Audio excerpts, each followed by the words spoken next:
Hey everyone, welcome back to the channel.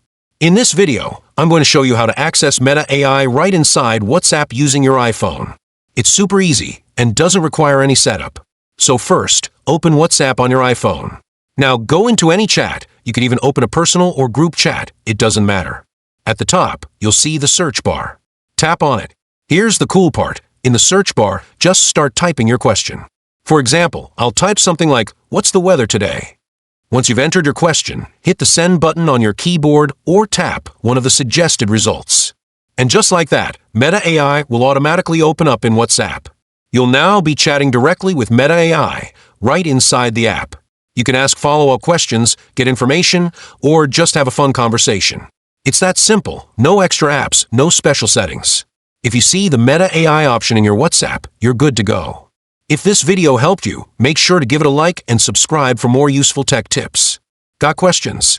Drop them in the comments, and I'll see you in the next one.